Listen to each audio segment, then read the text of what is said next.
Well, I haven't had that kind of reception since I was playing football at Iowa, Doug. But welcome to Liberty and Justice on CPAC now. You can also catch us on Whitaker.tv. I am joined, and the first guest of today is former member of Congress, Doug Collins. Doug, how are you? Man, doing great. Isn't this pretty awesome? It's a good time. Good time to be here. Well, I am so glad that you could join us. You know, we have so much to talk about, but I think the first thing I want to talk to you about is how we first met. So why don't you tell the story of how we first met and then the second time we met? The first time we met, it was pretty interesting because I recorded this down for posterity, so people want to go read about it. I got to meet you when we were getting ready because Jerry Nadler had this obsession with you. He said, I've got to have Matt Whitaker. He's going to be my first witness of the 2019 Congress. And so we went to meet with you just to talk about it and met you in what was the old Robert Kennedy conference room, right? And you were sitting there and we were talking about the upcoming year, what was coming up. You were taking over the hearing, in which was nothing but trying to get at you. And so we had a great conversation, but it was funny. One of the funny things, if you've never seen Matt, I figured Matt's a large guy. Matt, Iowa fed and grown is a good one. The chairs are small. That's the problem. Well, that was the chair problem in that room that day. He's leaning back in his chair, and I'm saying, oh, my goodness, this is a famous room. And that chair is going to break, and I couldn't pick him up if I tried. Yeah. But we had a great conversation because I found out one thing, Matt. Out of everything the media was trying to portray about you at that time, you came with a deep love and want to make the Department of Justice better. And that was what was not being portrayed, and that was our first time to meet. Yeah, and I remember that was impactful because really history will record, Doug, and your book records, and it's remind me the title. It's the Clock in the Calendar. Yep, it's a great book. I have my copy. I should have brought it for you to sign, but the Clock in the Calendar. Make sure you grab your copy. We'll have show note links at Whitaker.tv and conservative.org.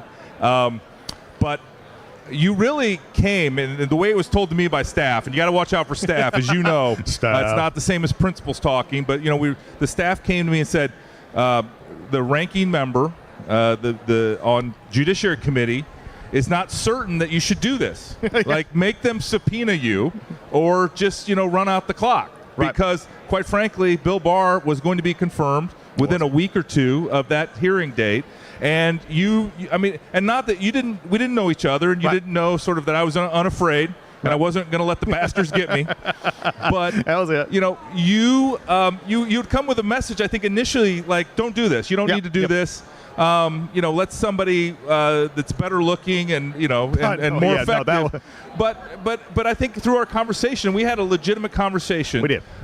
What we talked about was why I wanted to do it, why I thought it was important, why that platform, and if it's truly an oversight hearing, why we could talk about the work that the Department of Justice was doing. And your point is like, listen, Matt, the Democrats are out for blood.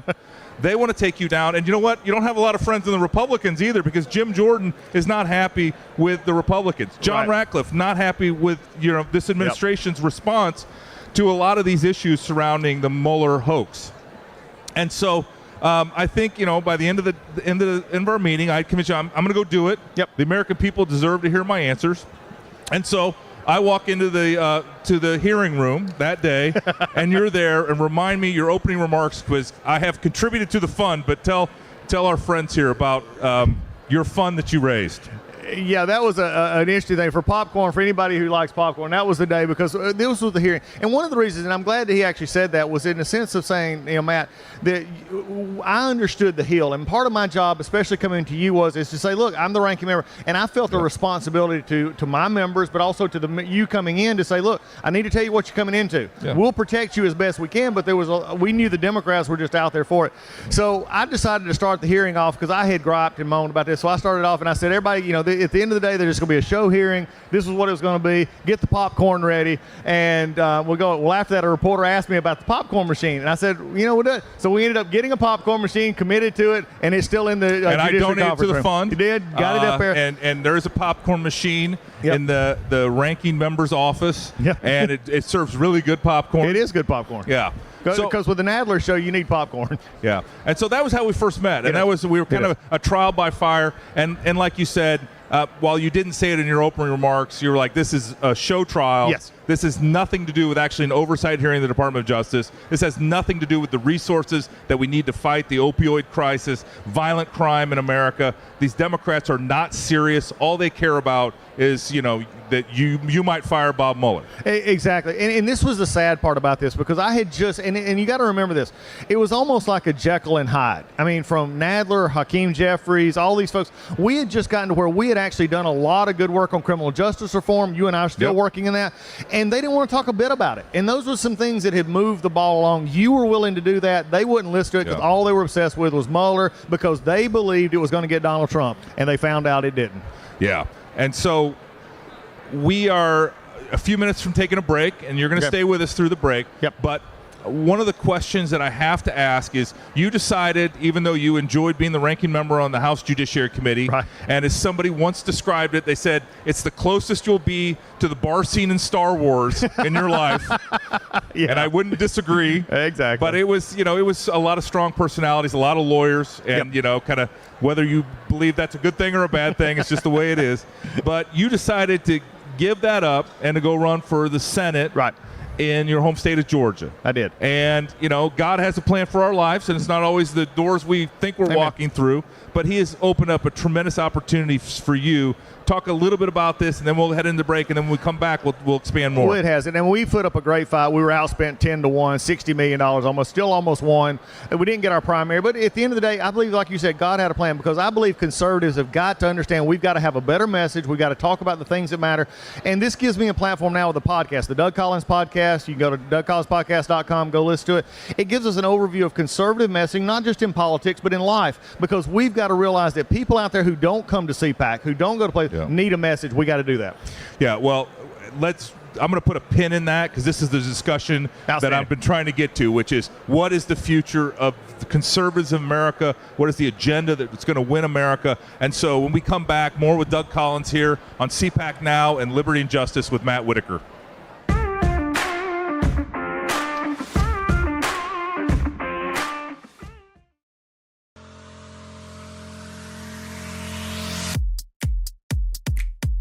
It is my first CPAC, yes.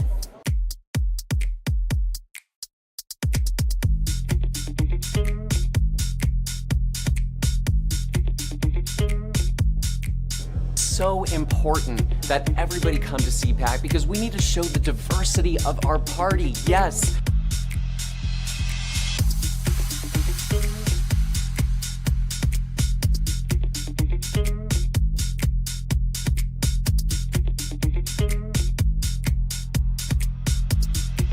And that's why folks come from everywhere to go to CPAC. Because it's where you get inspired.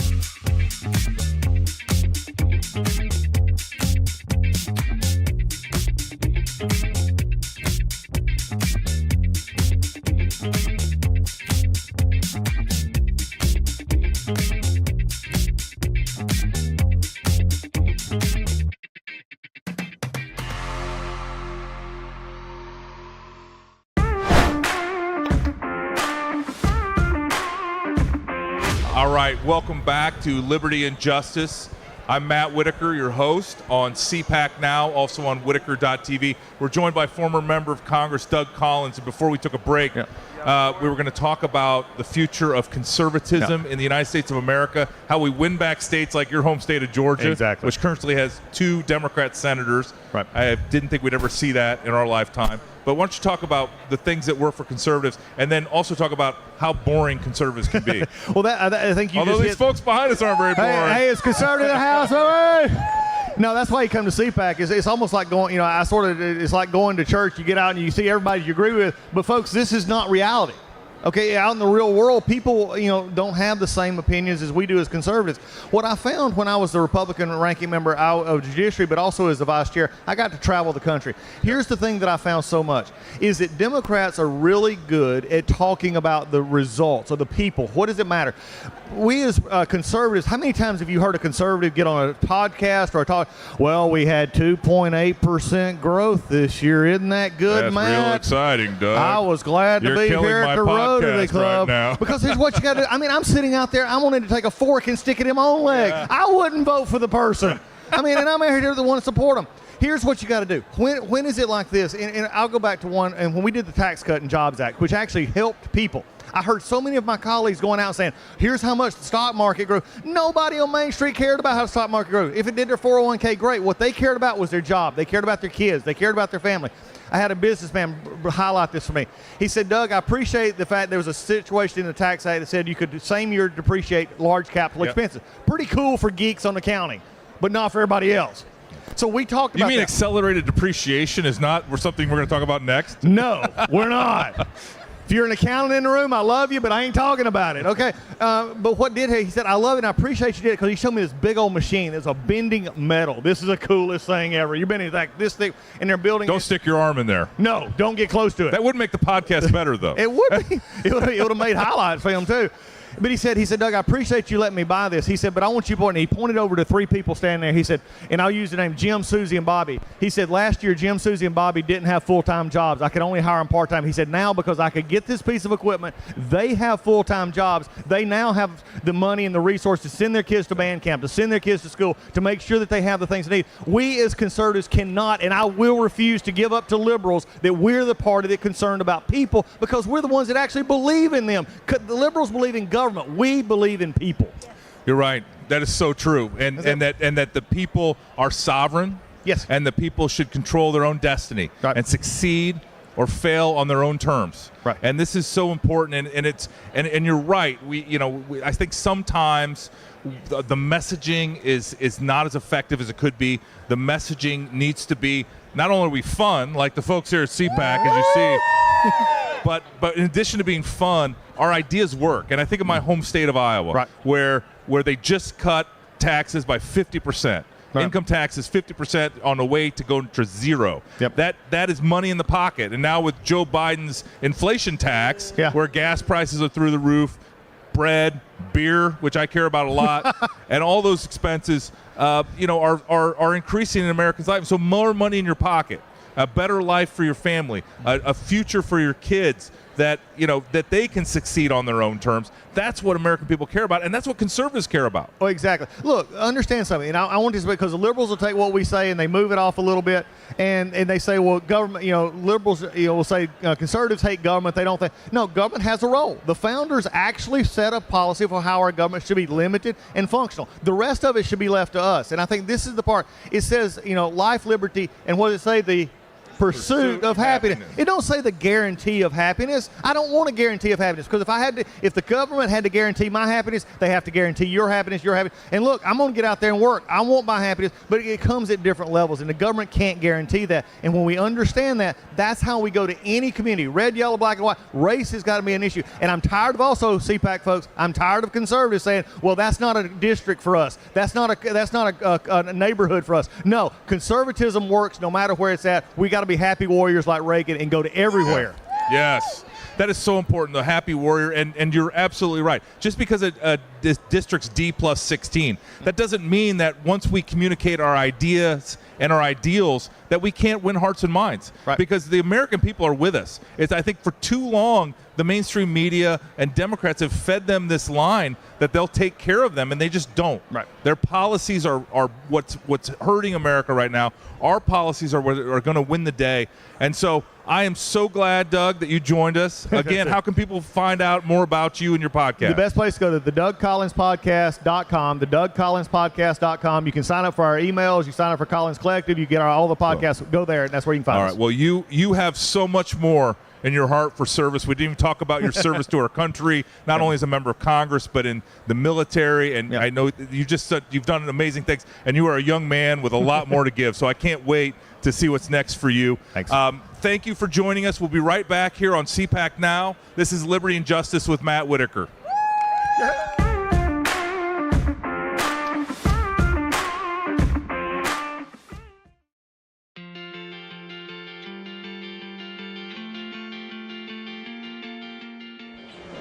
Hey everyone, it's Colton here. We're out here at CPAC 2022 in the beautiful Orlando, Florida, and we're currently going around to the attendees doing a trivia game for a chance to win a $15 gift card to the CPAC store. So let's go test the knowledge of our attendees.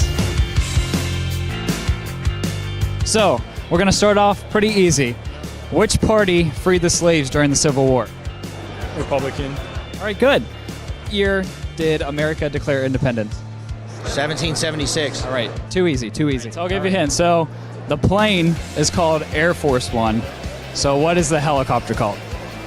Helicopter one or Heli one? Disappointed! What was the first state of the United States? Delaware. Okay. All right. What was the first governing document of the United States?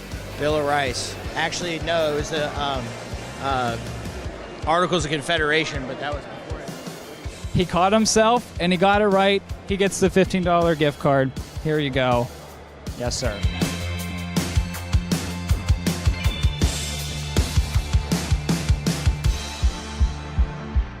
He's going to look pretty famous right now walking with me.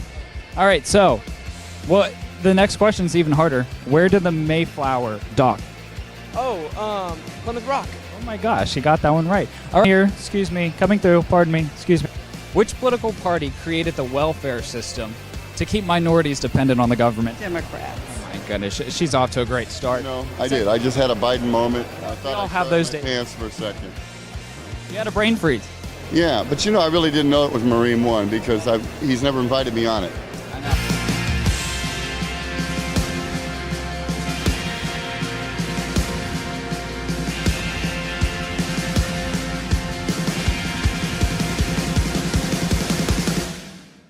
Let's all vote again. I just can't wait till we all vote again. With pen and paper, voter ID in our hands. I can't wait till we all vote again. Let's all vote again. Good. You know, I came here to do trivia, but I got a concert.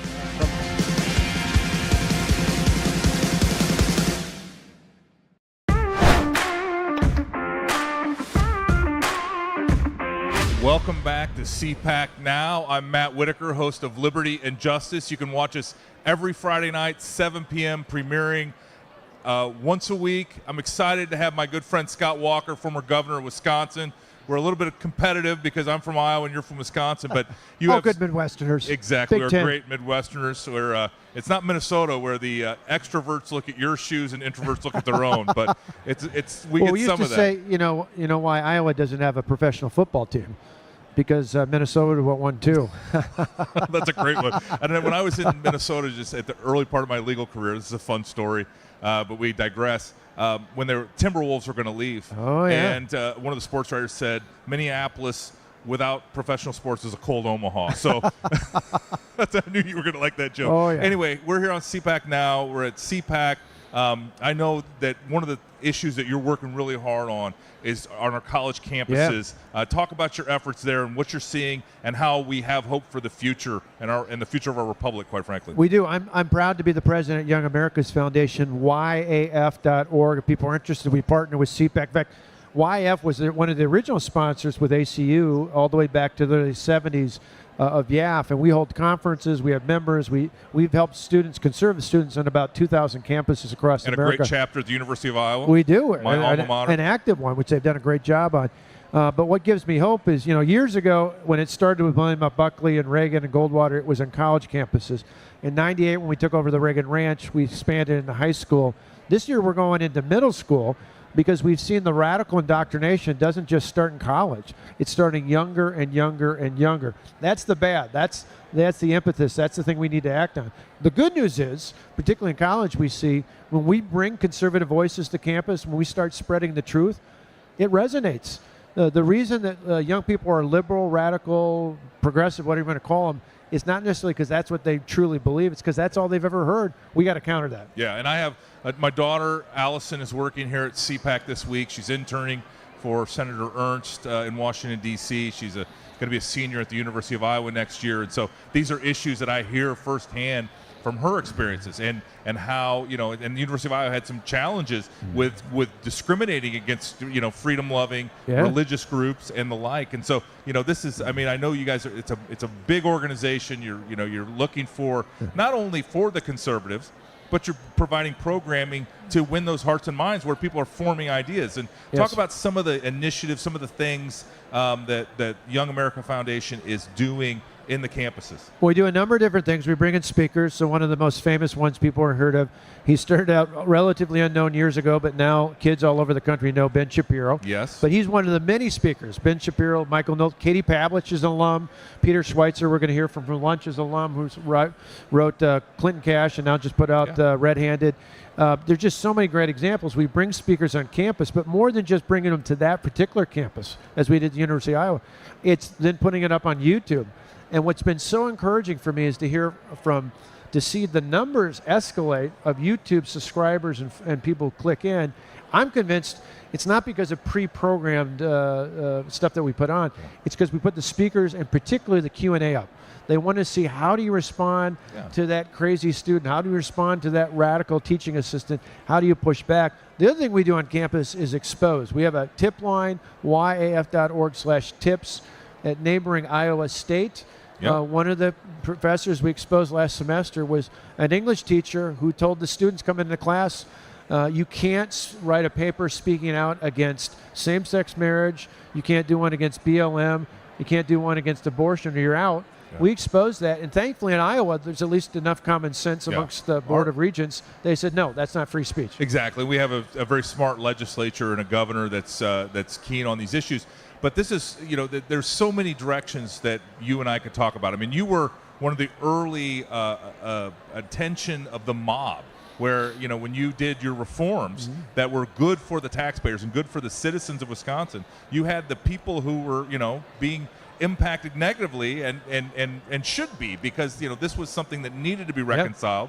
Collective bargaining reform, I think, was the topic. Yes. You were recalled. I mean, you ran for governor one, recalled one, and then won re-election. 3 times in 4 years. Them. 3 times in 4 years. You were trial tested, and so the mob has come against you. But certainly cancel culture, and like you said, the content that YAF is putting up, and to train and educate on the important topics. How do you make sure that it is evergreen and stays out there? Because YouTube is owned by Google, and they're not always the friend of conservatives. Well, we got to fight in every battlefield. Do you understand that? You got to fight every place. We concede no ground. We're at every campus we can get on, and we're going to push for others. We're going to be on every platform we can get on, not only those that we work with on the conservative side, but anyone we can get on before we get bumped off. Somebody I talked about us being on YouTube last year, we rolled out our long game, which is our multi-year plan to help take back our schools, take back our colleges, take back our universities, take back our culture. And one of the talk show hosts I was on, he said, why are you on YouTube? He said, they're awful. I said, because I'm ceding any ground anywhere. I'm going to fight everywhere I can.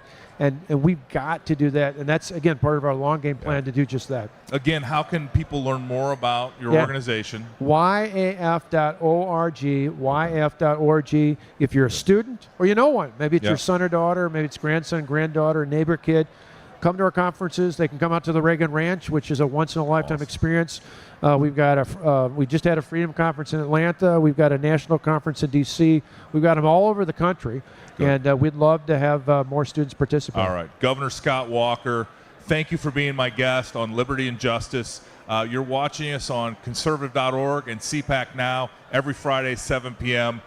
God bless the United States of America, and thank you so much, Governor. My pleasure.